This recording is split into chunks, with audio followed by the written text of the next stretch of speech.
Jake Herbert, welcome to the Smart Nutrition Made Simple show. What is going on, brother? Life is going on, Ben. Thank you for having me. I'm really looking forward to this and our conversation. I know we already have great conversations. So Yeah. I'm really excited to do this more. It's one of my favorite things. Well, I was excited to have you on as kind of an athlete. I'm not going to call you an ex-athlete because you absolutely are an athlete at heart. And so as an athlete, as a successful businessman, as a husband, as a father, I think we speak the same language. And I wouldn't classify myself by any means in the same realm of athleticism as you. However, I still would classify myself as an athlete. And with that, I think that there's a certain mindset that comes with the way that we approach life. And I really wanted to share that wisdom with our audience. And so I'm really excited to be able to have you. What I'm curious about is kind of like, what's your current day to day? Like, where are you in life at this point after having a tremendous athletic career? So it's really funny because the first word that comes to my mind when I talk about like my physical development right now, my day to day on like taking care of my body is great. But when you compare it to the Olympic training, right? The fact that I was, 3 lifts a week with a wrestling practice on lift Monday, wrestling Monday night, wrestle Tuesday, Tuesday, twice on Tuesday, Wednesday lift and then off. And we repeated the same cycle again. Like now it's pathetic. When I talk about it in there, it is pathetic to going from, but my goal shifted, right? I wanted to be the best wrestler in the world. And the thing about wrestling, I'm extremely biased, right? It is one of the top 4 hardest sports. And I will put MMA and boxing in there. And I also will put ballet in there, right? As the most challenging sports, in my opinion. Yep. And I'm sure there's some other crazy, like, rugby's up there, and I'm biased, but rugby's up there. Yeah. And it's challenging, right? So I put that in there because I have to be able to, sprint for 6 minutes as fast as I can in a wrestling match, but be strong as possible, be flexible as I can be, and also know like the technique that's going on with it too. So you're doing so much of it. And there's not like any one right way. It's everything always changing at all times. So to go from prepping to that of being literally one of the best athletes on earth, right? Physically dominating athletes on earth, to now I just want to be able to like play with my grandkids. So my work, it's pathetic now, right? So what it actually looks like is it's actually a lot more physical therapy. It's very different because when I was wrestling, if I didn't end that workout like drenched in sweat and completely exhausted, it didn't count, right? Whereas now I'll go in and do a physical therapy workout and be like, I could probably still wear this t-shirt next time, but it's what my body needs now, right? Of what it is. So I have a goal to sweat 4 times a week where I have to shower. So that is literally a goal and a tracking app that I do. Are there 4 workouts that I do where now I have to shower because my odor is now offensive? Yeah. Right. Where I got to get that in. And then I have stretching and mobility, right? Stretching, mobility, and overall health amount, which is physical therapy, right? Physical therapy. And then I have like a stretch, mobile routine. I'm getting. Is it like physical therapy because you need it? Are you like beat up, I imagine? Well, I believe everybody, if anybody goes into a physical therapist's office, they're going to find something that you can do. Absolutely. Right? Like, I have shoulder surgery scheduled to come up. So I'm just doing the prehab stuff too. And what it is I already know it all, but having the appointments and having I show up, so I have to do it. There's no getting out of it, right? It's like hiring a fitness coach. Like I'm probably a couple of steps away from having a fitness program or like somebody that I know how to do it. Yeah. Right. I just have that accountability where now I'm forced to do it. Well, I appreciate that. I mean, I have a nutrition coach. I have someone who writes my training programs.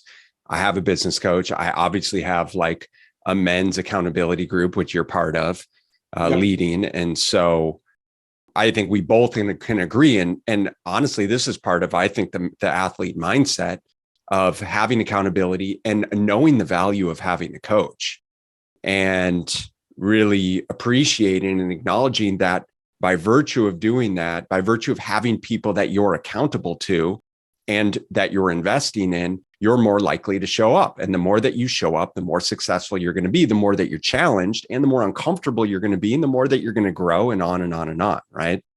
Yeah. Did you see that meme yet floating around of like Chris Evans from Captain America, where it's like and it's like him, Captain America, all bulked up. And it's like day one of working out from home, and then it's like day 365 of working out from home. And it's like him pre the Captain America juice. He's like so puny and yeah. That was the biggest realization that I realized is I hated working out by myself.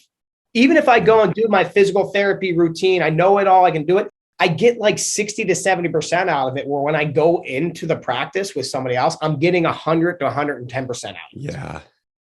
I need people. So I have a group of men that I run with on a weekly basis. I go to do jiu-jitsu classes because then somebody's trying to kill me, and it's hard not to sweat when somebody's trying to choke you, kill you. When I go and do my lifts, I typically I have like 3 or 4 friends that I'll go and meet up and lift with to get that in there. Because I don't like doing it by myself. Yeah. And I mean, coming from a team sport for your entire life, like that only makes sense that you'd feel like, and I think anyone I think it's very clear that anyone would push harder in the presence of other people. It is that ingrained accountability factor. It's like, especially dudes with egos, like, I'm not going to let someone show me up. Even as we get older, the ego hopefully significantly declines. It's still a matter of pushing yourself. And so, obviously your fitness routine is very different these days. And I appreciate you sharing all of that. Where are you in your life? Like, what is your just regular, like, work day-to-day routine, family? Like, how have you made the transition from, Olympic caliber athlete to the business world, to the coaching world? Like, what is it that you do? So it's changed. So number one, I live and die by my calendar, right? If it's not on my calendar, it doesn't exist. It's not getting done. So I live and die by that. And what I do is it took time to figure out what is truly important to me, right? So for me, it was my family and my physical and mental health. And then it is business. Mm-hmm. Right? We have the thing in Keller Williams, it's God, family, and then business, right? So again, I plan my calendar out that. So every week I start with a blank week and I put in, great, family first, right? When am I going to have intentional time with my kids? Not like get them out the door to school. That's in there too, right? When am I helping them in the morning to school? When am I picking them up from school? But that's not intentional time with your kids. You don't bond with your kid over, be like, go brush your teeth, use the bathroom, eat this, put this on. That's just requisite time as being a parent. So, but like, am I going to take my kid to the jiu-jitsu class? Am I just going to take one of them and go to the park? Like, when do I have that individual time, group time with my wife? That's really important to me too. And what are we going to do during that time? Are we going to go on a date night? Are we going to do a yoga class? Are we going to do something? Yeah. So then I schedule in my health. When am I getting my workouts in? Where are my forced sweats going to come from? What's it going to be this week? Is it more physical therapy? Is it more running? Is it more lifting? It kind of like moves, week by week. What did I do last week? What do I need more? What do I think I need more of or less than? How's my diet going to be?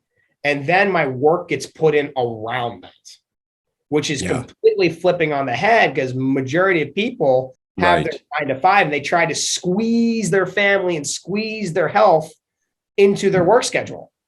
And that's just, to me, just like, I think I'm dyslexic. So maybe I've just always been blessed to see it the other way. Like, it doesn't make sense to do that, right? For me, the purpose of business is to fund the perfect life.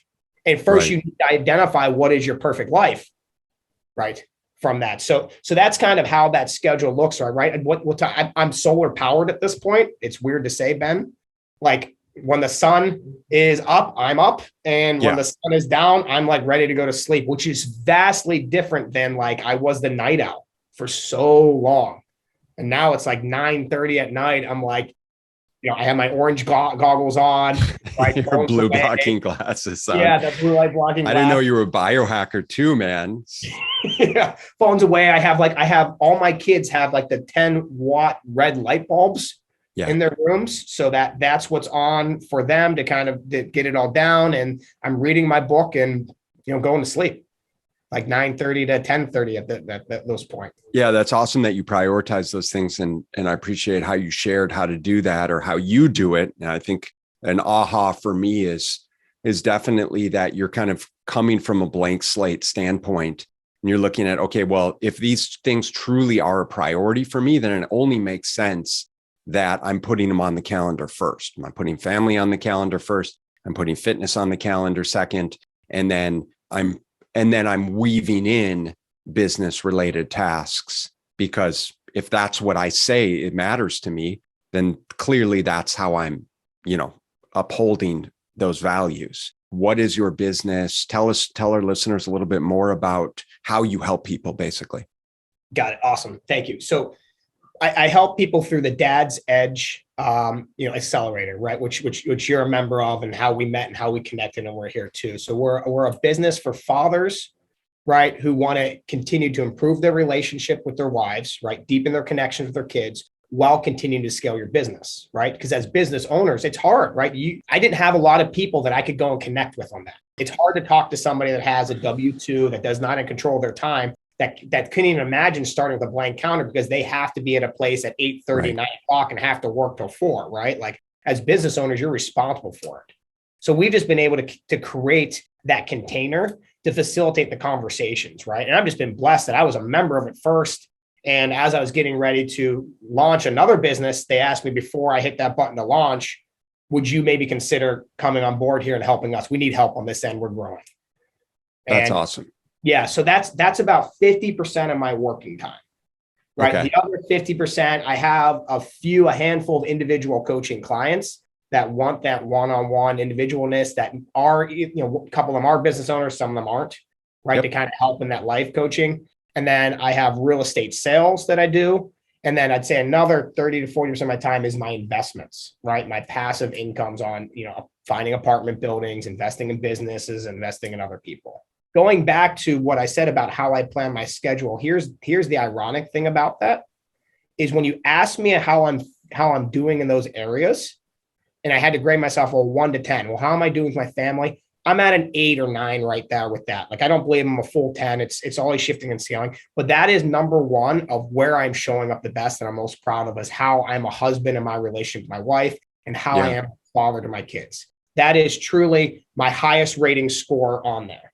My next rating score is my physical health, right? My mental health is really strong up there because I make big priorities of that, of when I read, when I journal. My physical health is, and it's all relative, right? I know that 99% of the world would love to be in the physical shape that I'm in.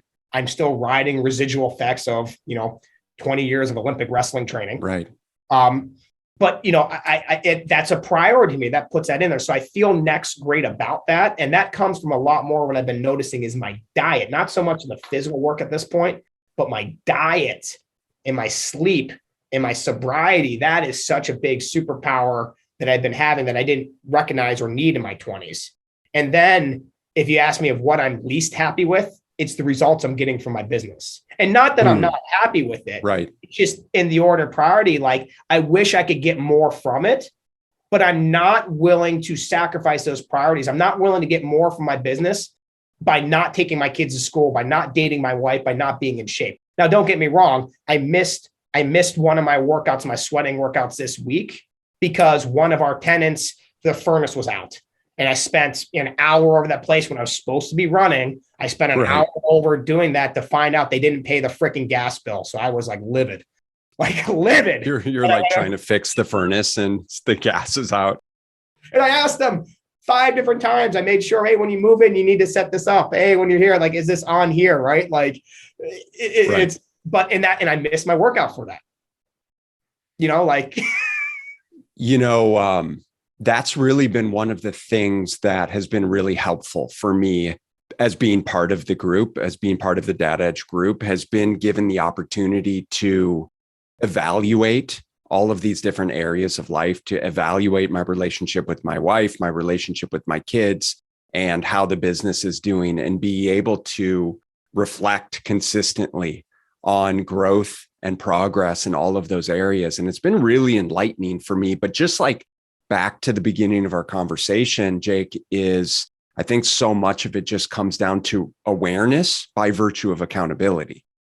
right? Because I'm being asked these questions and because I'm being surrounded by a group of like-minded men that are in similar situations, it just invariably helps us create a lot more awareness. And I don't think this is dissimilar to fitness and nutrition and health, right? Is having someone to be able to challenge you to actually get introspective about those things and prioritize those things. Because for me, for so many years now, I'll say that my priority was my family and my marriage, but my actions were prioritizing my business. That's not a bad thing. I think that we have to understand the dichotomy of, right, how it's always going to undulate, and this ethereal balance is just that. But within that is being able to get introspective and say, you know what, I'm saying that my relationship with my children is in fact more important than my business right now. What actions am I taking, like getting time on my calendar to spend with them, to reinforce those intentions and those actions? You know what I mean? Yeah, that show me your calendar, right? You touched on two really important things. Is it's and that's how I operate. Some people don't have it. I don't understand how you can operate and not have a calendar. I'm just not that smart, right? And there's just too much on there, right? Like, I don't know if you've ever seen my calendar, but it's a lot. Well, especially as a business owner, but business kids, like, I agree. Yeah. And thank God for Gmail, right? Like, it just, because I can sync it all up with my wife and see her things and turn it on and off. Like, it's unbelievable what it is. And then look back and reflect of where I was. I mean, I could tell you exactly what was happening March 3rd of 2019, right? You go back to my calendar, I'll show you exactly what my priorities were those days. And you hit on the other thing too. It's not just that. It's because how we spend our time is truly how we spend our life, right? That's it. That is what we have to do, is our time and our attention. You know, I used to believe that time was the most valuable resource. And then what I found out, it's not just time, it's attention, which is just focused time, because that's even limited there. And you touched on environment. And there was a quote that I want to give Yaden credit for in The Dad's Edge, right? He says that environment trumps willpower every time eventually. Every time eventually. I am very disciplined. I've never missed a weigh-in my entire life. I've weighed in over thousands of times and always been in wrestling. You know, you have to be 185.0 or under to wrestle at 185. I've never missed a weigh-in in my life. So I am very disciplined. But when my wife during the holiday seasons puts out a little freaking candy dish, right, at come 10 o'clock at night as I'm going upstairs, it's impossible. And what do? I ask her to put it away. Oh, it's just out for decoration. No, it's out there to be consumed. And you know what had me win was when she realized, she never did it for me. She never put it away. But then when we had our 3-year-old son that was constantly like asking for them and eating them, she realized how much candy our kid was eating. Yeah. She's like, all right, I'm not going to put those out anymore. I'm like, thank you. Like, thank you. Well, let's talk about that for a minute. That's a great quote. Environment trumps willpower. What does that mean to you, especially with respect to, right, nutrition, fitness, health? Environment trumps willpower every time eventually.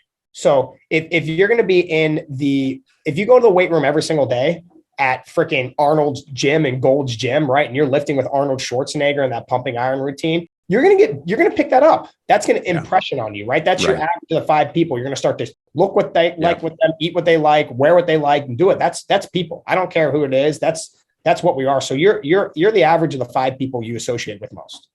And no question. Yeah. So that's why you have to level up and just think and be smart about your environment and focus on what you can control. Because ultimately, then we get into this victim mindset that people are like, well, I can't control my environment. I have to work this 9 to 5. And then, well, great. All right. So that 9 to 5, you have to work, but what are you doing with the environment after 9 to 5 or before 9 to 5? Because I'll tell you what, when you go to at 6 a.m., when you think you're getting up early and going to the gym and no one else is there, those gyms are freaking packed. And I love it because I love studying people at our, there's LA Fitness and a Lifetime out here. What's really crazy is I did this the one day just to do the entire, I did it for like every Monday. I would go in and essentially be at the gym at 5 o'clock when it opened and stay till like 9:30 and just kind of do some work from there. I wasn't working out the whole time, but I wanted to see the people that are going through. You would see the 1 to 5 a.m. shift were like the people that own the company. And then you'd see like that 6 o'clock, it'd be like the people that are leading the company. And then at 7 o'clock, you'd see like a lot of the kids or like some people that are like working their way up there. And then at like 8, 9 o'clock, you'd see like the retired people. And then you'd see the 9 o'clock, like the housewives that start to trickle in, or not housemen or anybody else that yeah, I got you. And then every now and then at like 9 o'clock, you'd also see like some of the people that own the company that come back in. But it's just so interesting to kind of see that different dynamic and these shifting phases of like people going in and through that. Well, what I appreciate about that quote and just the environment is obviously, like you said, we're the sum of the people that we surround ourselves with. And sometimes the first best step, the next right thing, as we like to say, is just putting yourself in proximity of the types of people that you want to be like, right? Of the type of person that you want to become, whether it's financial, whether it's physical, whether it's nutrition driven, is obviously, some of the conversations that I have this time of years with clients around NFL football. And it's like, well, how do I not eat all of the junk food on the weekends? I'm going to football parties or football watch party. I don't even know. I don't really watch football anymore, but I'm hanging out with people every weekend at bars or at their house. There's beers, there's chips, dips, all of these kinds of things. Well, have you ever considered not doing those things, seeing as that's like obviously holding you back? Right. And so sometimes that first step is really just deciding who you don't want to be around and rather who you do want to be around. And just simply by virtue of starting to go walking with the neighbors, right? Joining a business group, finding a social support system that doesn't revolve around having happy hour every week, right? Those types of things. Yeah. And that question that comes to me, because I'm the same way. Like I'm like, who the heck has Sundays to go and I'm not in a fantasy football leagues, right? Nope. So that's one thing I don't have, because I'm like, the question that comes to me is, how is that serving you? And when you truly ask yourself that question is, how does every Sunday me sitting in front of a TV for 4 hours, watching somebody else live their dream, eating shitty food, right? Drinking beer, how is that serving me? As a father, how is that serving me with my goals? And that's where it's like, well, now what's your priority? What is truly your goals? What is it to do? And that's challenging, right? And I know that your audience wouldn't be listening to this. And I love the term that they're invested in improvers, right? Like that's the people here. If you're listening and hearing this conversation right now, you're an invested improver. You're already separating yourself by being here, just listening, by programming that in your mind. And now what the big thing is, and this is the next hard part that's going to differentiate the people that listen to this, are the people that listen to it and then put it into action. That write down that question right now. How is this serving me? And then going to these quote unquote bad habits or things that they're doing and asking themselves that question, how is this serving me? Absolutely. And that's the mindset shift that it takes to be an invested improver is understanding that, you need to obviously make change in your life. You're willing to invest in making change. You need accountability, guidance, and support to get there. But sometimes the hardest step is just acknowledging that you're going to have to start doing something differently. And this is a frequent conversation with hard charging businessmen, where it's like the investment's no problem. They acknowledge that they need to make change, but their actions will not speak to the change that they say that they want to make.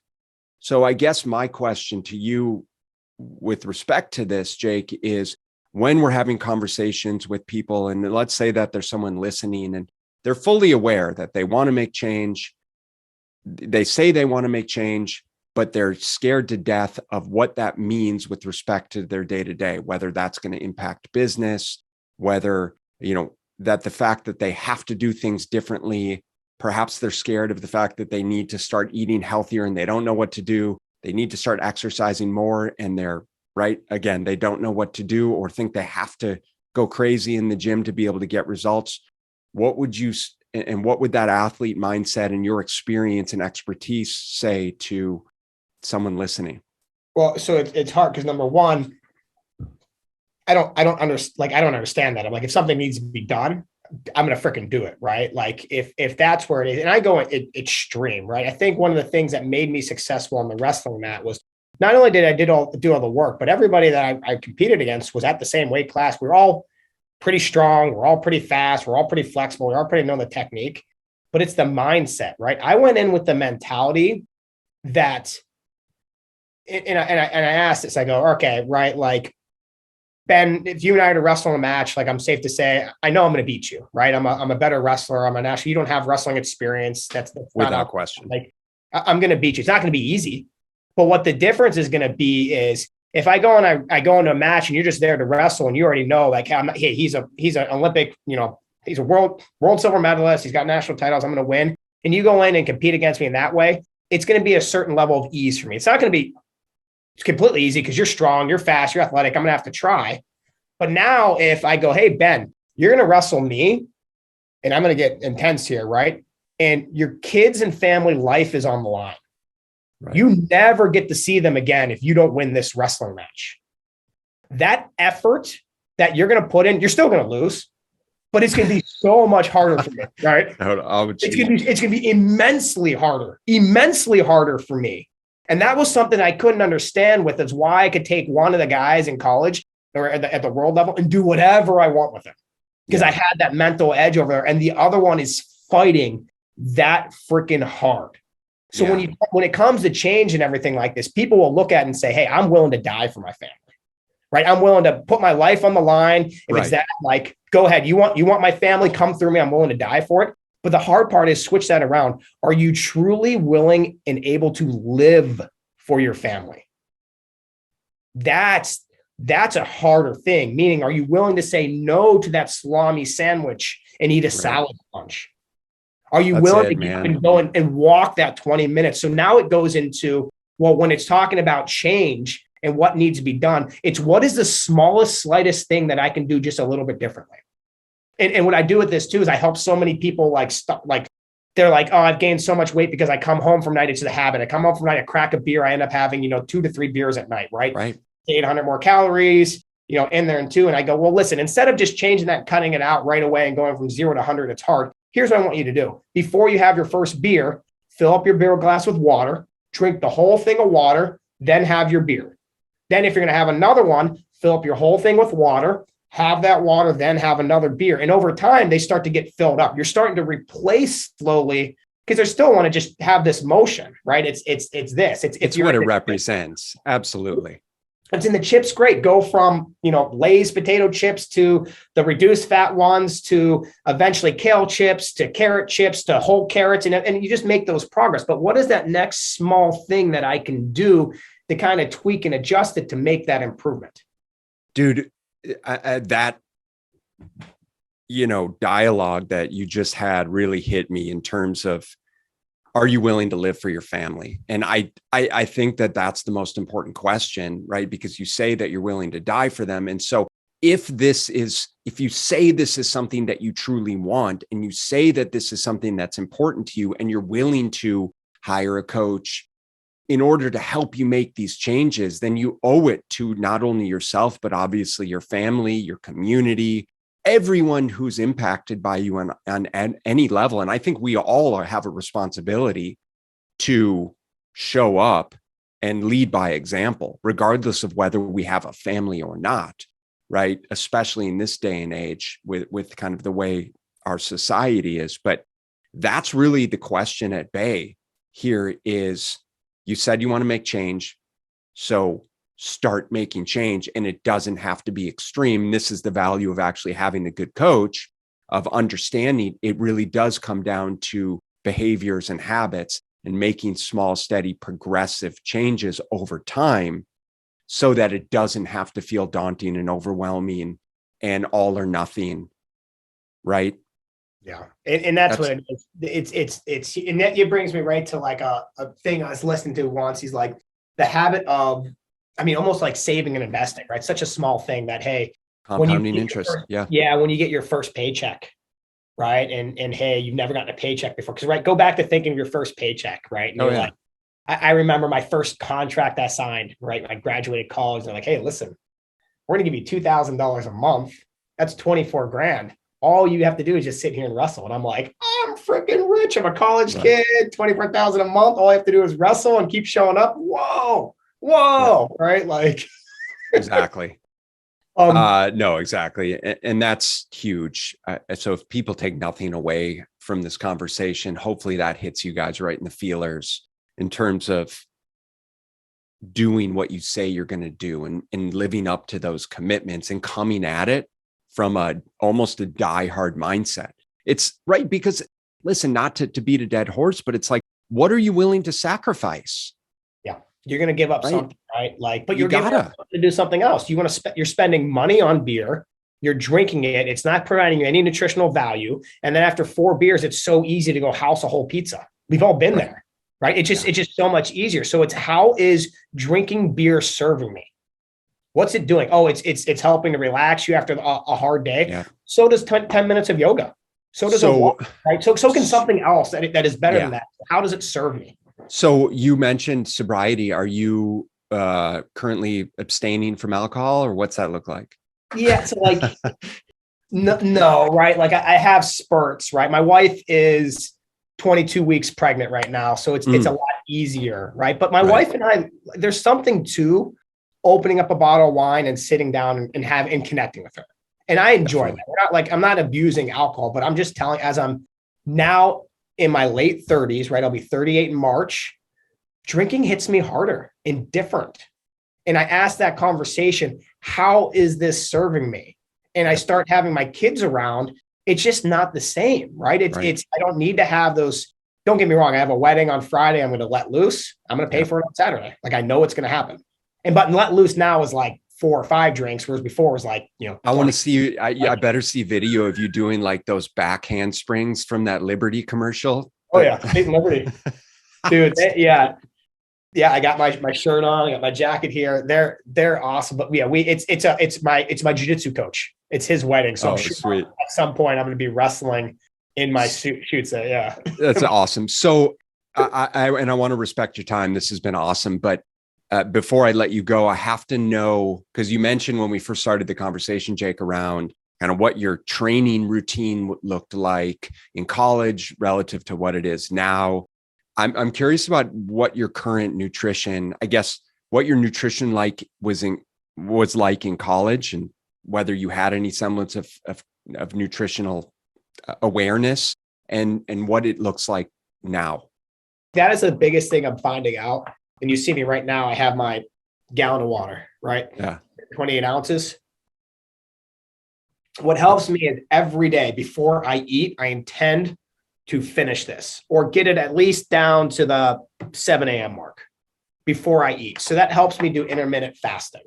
Got it. Leading in when I started, I didn't know crap. I believe this. If you don't look back at yourself 2 to 3 years ago and think, man, I was an idiot, you're not growing in the right way. You're not improving or doing it right. Even now, I know I'm so much better now, but 2 years ago, I was an idiot. And 2 years before that, I was an idiot. Like I didn't know. I remember in 10th grade being like, all right, waiting with the wrestling. Here's an apple.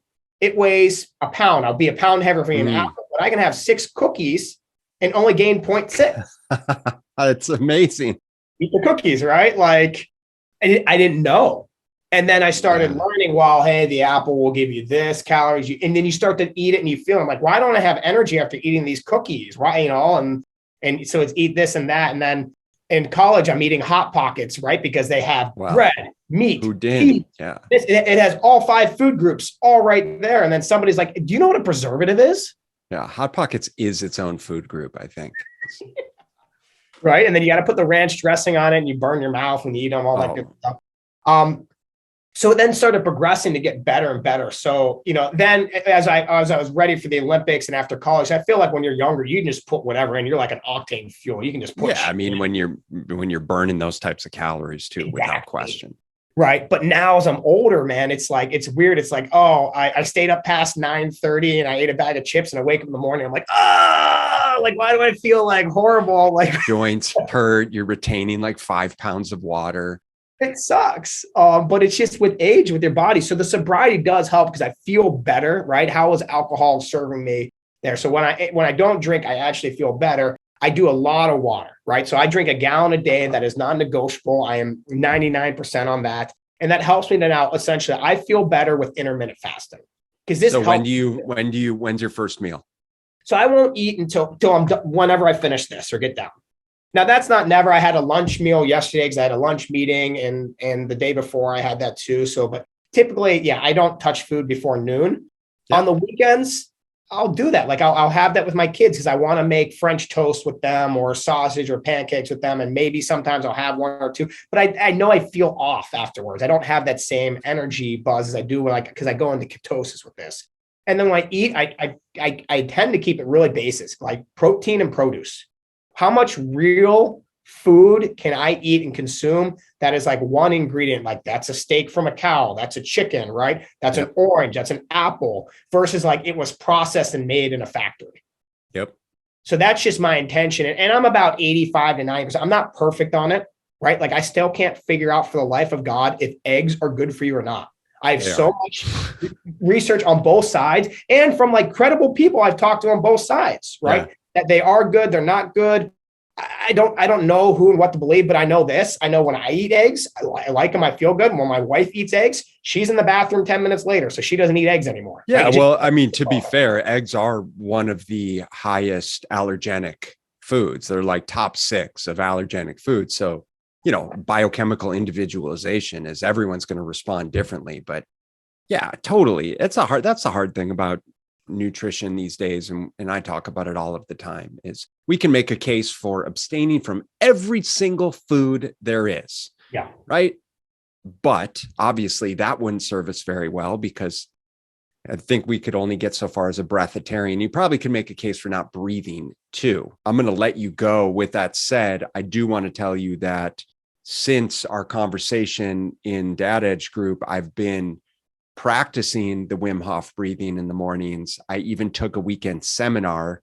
It was timely that I had like an ad pop up in my Instagram feed for a Wim Hof seminar. So I took a weekend seminar, or just a one-day seminar, which was awesome. And I'm digging it, man. So appreciate that. I can, if you want to ever come on and continue this conversation, Ben, you know how to get on my calendar. I love this. If the audience, you know, I hope they take this and take action. That's like the really big thing. It's great to consume, but knowledge isn't power. We were lied to, right? Knowledge plus action with implication is power. Applied knowledge is power. Knowledge isn't power. I can know CPR. If somebody's choking there, it doesn't mean crap until I go over and do the staying alive or Heimlich or whatever I need to do at that moment in time. You know? Yeah, absolutely, dude. Well, thank you so much for your time. I guess what's the best place for people, and I've got your information in the show notes below, but what's the best place for people to find out more about you? Yeah, you email me, jake.herbert1@gmail.com, Jake H at the Dad's Edge. What's crazy is people put me on this pedestal that I'm hard to get to around. Like, I'm not that hard to get a hold of and have this conversation. And I enjoy generally having these conversations with people. So I just employ your audience to continue to listen, to continue to take action, and finding out what's best for them too, because there's no one right way to do it. Yeah. No, there's no one right way, but you got to do something. So let's just start taking action right away. So that's what we implore you guys to do. Hopefully this has been helpful for you, Jake. Absolute pleasure, man. We'll be talking soon. Thank you so much for everyone listening. We will catch you guys in next week's episode, and I hope you make it a great day. Talk soon.